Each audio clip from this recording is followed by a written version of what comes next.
What up, Gripsters and random YouTubers? Evan here for Grips.com, and today we're going to do something new and take the quality of education to the next level here on the Grips Poker Training channel. Last week I got into a couple of really interesting spots in my tournaments where I got put to the test with big all-in bets, and I didn't have the big all-in hands that I'd ideally like to have in those situations. So I found myself in a couple of close spots or tough spots, as we like to say in the poker world. And fortunately for me, I was able to choose the right side of those close spots. I'd like to take you through those spots if you'd like to join me. And I'd like to let you hear my thought process in the moment and also show you how you can learn to make better decisions in these sorts of spots with the help of a really powerful piece of poker software, ICMIZER. Now, in the past, we've used PokerStove and calculators to figure out these spots, programs which are great in their own right and are completely free. But ICMIZER is much more powerful than these free programs.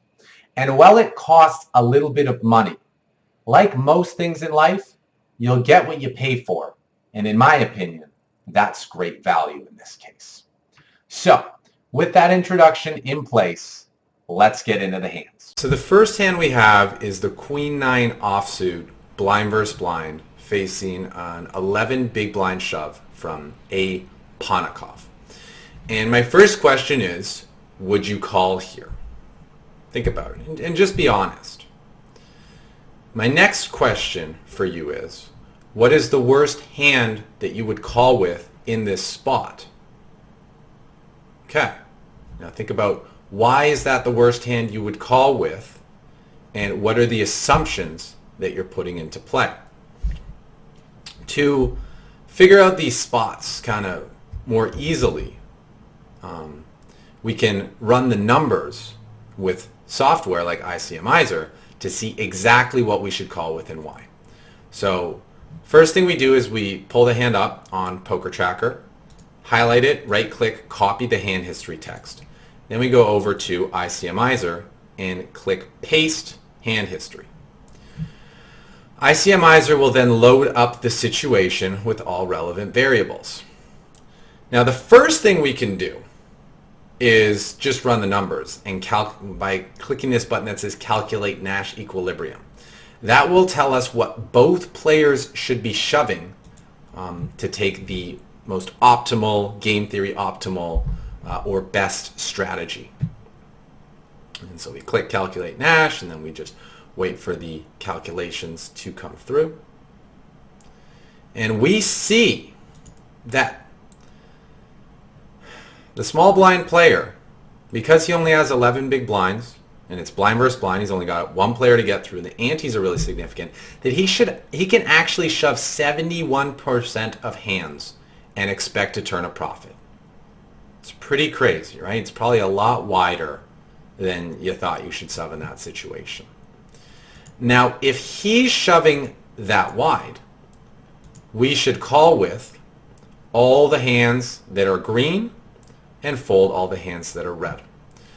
And the cool thing about ICMIZER is it not only tells you which hands you can profitably call, it tells you exactly how many chips you expect to gain by calling. So in this situation, if he's shoving the Nash equilibrium hands, we can call with Queen 9 offsuit and expect to make a profit of 2,700 chips, or about 1.5 big blinds. That's pretty significant. How many of you are calling with 10-9 offsuit here? Pocket twos here. All the pairs are winning at least a big blind, most of them 2 or more. And we see aces is picking up 10.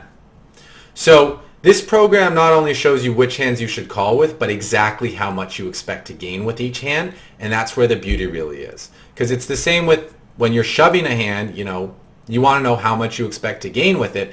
And if it's a slight amount, like, we're picking up 18 chips with 8-7 suited, which is 0.1 big blinds, 0.01 big blinds, well, maybe we'll pass on that variance because it's not worth the swing to try to pick up barely a chip.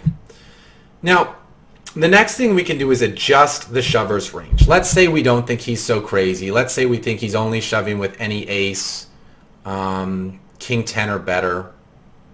So we just click here and just kind of erase all these other hands.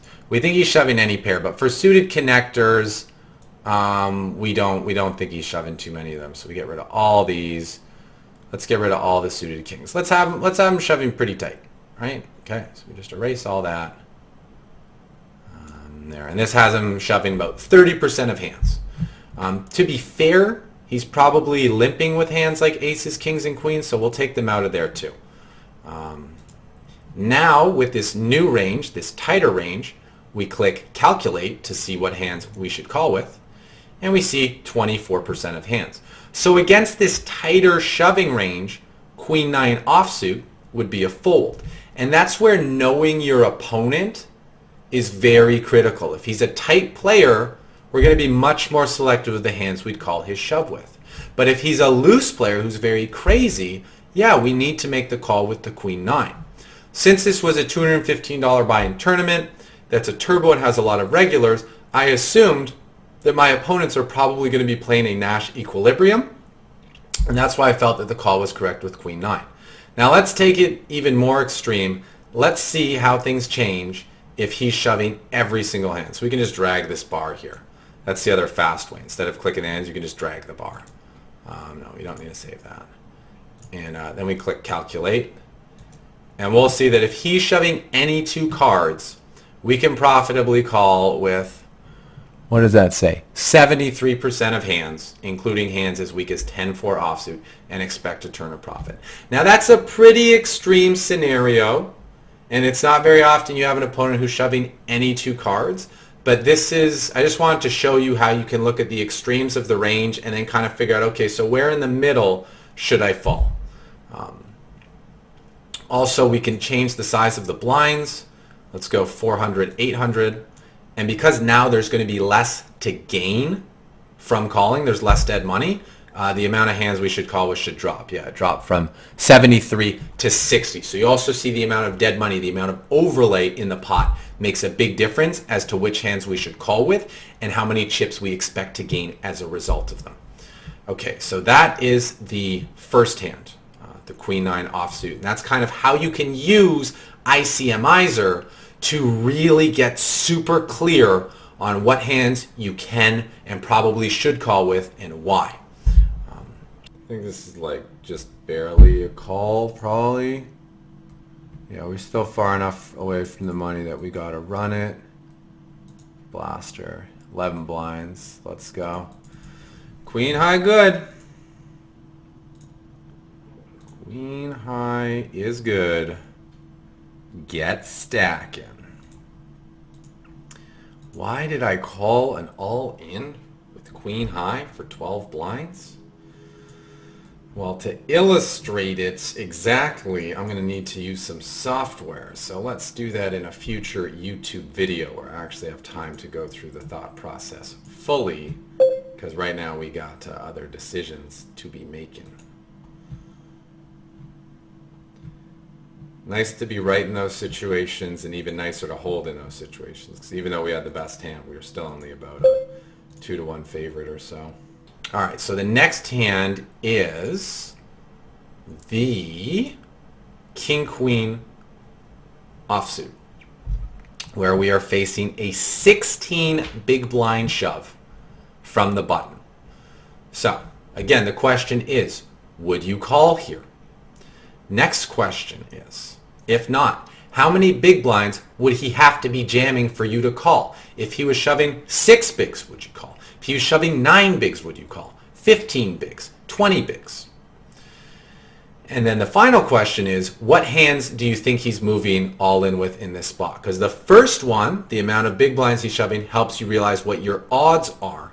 And the second part, what hands he's moving all in with, helps you recognize what range he's moving in with. Against his range, we can figure out what our chances are of winning. And for the amount he's shoving, we can see what odds we need to make a winning call. And then we just compare them. Boom. So let's run that one in ICMIZER. We just grab the hand history, go to ICMIZER, click Paste Hand History, boom. You see you've got the king, queen. It has an error here, so we just click button goes all in. We want button to go all in. Calculate. I think that got it. And then if I put hero here, it's strange. I don't know why I can't do that. We'll start by calculating Nash equilibrium. Because whether we're hero or villain, we can still see what the play is. So the Nash equilibrium says that the player in this spot can shove 37% of hands and be profitable. They're saying for 16 blinds, he can shove all these hands and be profitable. Expect to turn profit. Not a huge profit with hands like 6-5 suited, 7-5 suited, but he can expect to gain some chips. Now, what's big blind's counter to that? Let's see what big blind's range is for calling. And we see that big blind should call with any pair bigger than 4s, ace 10 offsuit or better, king queen, and all the suited broadways. Now let's shift things. Let's say that the hero is not shoving the Nash equilibrium. Can we do that? I don't know why it's doing this. It usually doesn't mess around like this. Yeah, we want all in. Huh. Okay. Technical difficulties. I'm not sure what to do. But I want you guys to get the video, so I'm probably just going to put it out. But what we would do, we calculate and we would change the range to have him shoving fewer hands, and as a result we'd see what hands we can expect to profit with. So looking at it this way, we can see, we'll just switch the perspective. We'll look at it from the pusher's perspective. We can see that if we shove 16 big blinds here, with king queen we expect to make 1.3 big blinds. With deuces we expect to make a big blind, whereas king 3 suited we barely expect to make any chips. Now let's see what happens if we change the blinds to say 1653. So now we're shoving a lot of blinds. So let's go 1K 2K. 1K 2K. And let's calculate that. Now we see at 1K 2K, since there's less money to win, with king queen it's still profitable, but we're only picking up half a big blind. And just going back to the original 15-3, I want to see if his shove with queen 9 suited was within the Nash equilibrium. It probably was, since people follow charts and stuff. But I'm very curious about this. Is queen 9 suited in there? Yes, it is. Queen 8 suited plus. So with queen 9 suited, it is profitable, and you expect it to make about a third of a big blind by shoving that. Yeah. So the other thing that you want to do when looking at these ranges is you're like, okay, I can see what he's shoving and I see what I should call with, but I don't think he's shoving aces, kings, queens. So any hand you think they might slow play or just min raise as opposed to shoving, you take those hands out of the range and then you click calculate again, and then it will show you the new profitable calling ranges and exactly how profitable each one is. So sorry for the technical difficulties on this second hand here, but it actually got to give us an opportunity to look at the shoving side of ICMIZER versus the calling side of ICMIZER. So I think that worked out pretty well for the video, that we got to look at both sides of the coin and both pieces of the power puzzle that this great software ICMIZER gives us.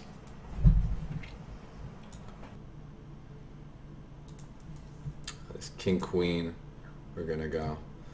Yes, where should I start to see if I even have potential, just so I know I don't waste my time on something that won't be worth it? I mean, just play the game and see if you enjoy it. If you like it, then it's great to learn. If you hate it, then don't. You can learn from watching the stream. You can learn from watching videos on YouTube too. I have like 600 videos on YouTube you can watch, dude. And you can see kind of what the game is about. If you like cards, you're in a great spot. Here, wow, 15 blinds is kind of a lot, but I think I'm going to run it. For the same reasons as before, I want to try to accumulate chips. It's worth taking chances. And when he shoves 15 blinds, he almost always has a small pocket pair. So it's a 50-50 that we're going to win. But because of the extra money in the pot from my blind and the antes and the small blind, mathematically we're finding an edge here. So you may even have like king jack suited too. Or queen 9 suited. So That's why we call with king queen there, and we have the best hand and we win. Pretty powerful stuff, eh? And yeah, from a purely mathematical perspective, looking at those spots in isolation, it's not that hard to figure out what the right play is. There are 3 steps. Step 1 is check your pot odds using a calculator. Step 2 is estimate the odds of winning against his range using Poker Stove. And then finally, we just look at step 3. If our odds of winning are better than our pot odds, if number 2 is greater than number 1, then we expect to gain chips by calling. And if, on the other hand, our odds are worse than our pot odds, meaning number 1 is greater than number 2, you can expect to lose chips by calling. But that doesn't mean you're going to lose or gain chips every time, because you're never going to be a 100% favorite in a preflop situation. And that's where variance comes in. Now, if calculating that, you don't really want to do it, that's the beauty of ICMIZER. It puts all that together for you so you don't have to do the manual effort. Now, talking a little bit about variance, because it's a very crucial concept in tournament poker. Not all situations are the same for gambling. Even if you call an all-in and expect to have the best hand, you have to ask yourself, do I want to take a 55-45 gamble here for this portion of my chip stack? Or in even more like favorable extreme cases, do I want to take a 75-25 gamble for this portion of my chip stack? And the percentage of your chips it costs to gamble should really affect this. The closer it is to all of your chips, the less you should want to take a 50-50 and the more of a favorite you should want to be. Whereas if it's for like 1% or 5% of your chips, yeah, a 2% edge is probably good enough to run the cards all day.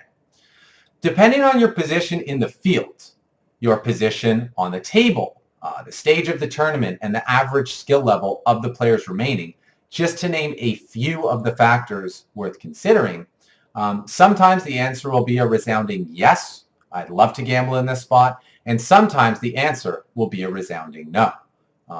Usually it's going to be somewhere in the middle and not so obvious. Ultimately, the decision is up to you.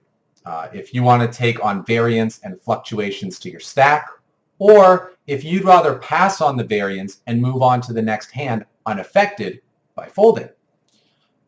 Sometimes the edge is so big that saying no to the variance would be considered a very big mistake by, like 90% of players. But in other cases, the edge is small, and it might be more like 51% of the players who think you should incur the variance. Or maybe it's only 20% of the players who think you should incur variance because they're not thinking about all the other factors that the other 80% are.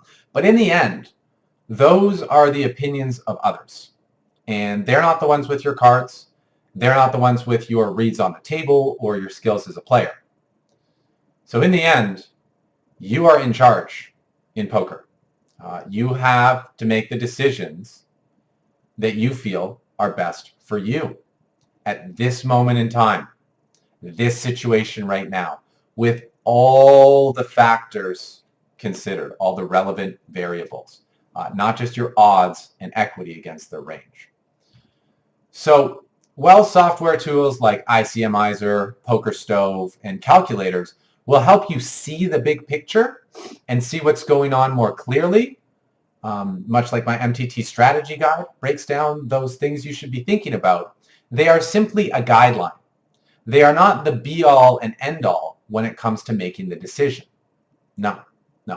Your mind, your heart, and your gut, where your instinct lies, they are the be-all and end-all when it comes to making the decision, because they can factor in a lot more variables and key bits of information than a piece of software or a machine can.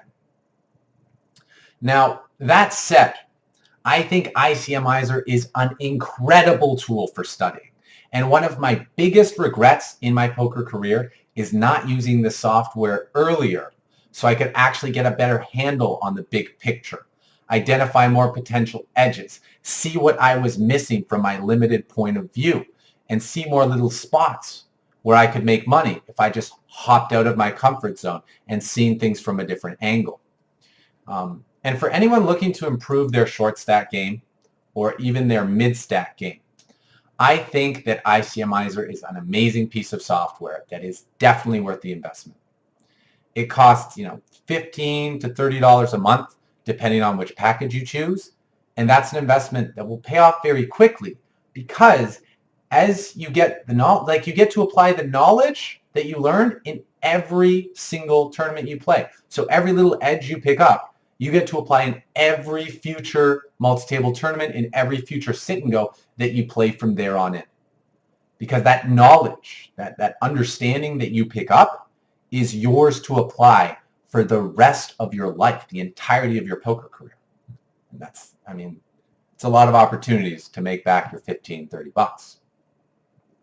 Now, for anyone who's watching and saying, I just don't know if I'm willing to invest that much in software and studying, I just rather play.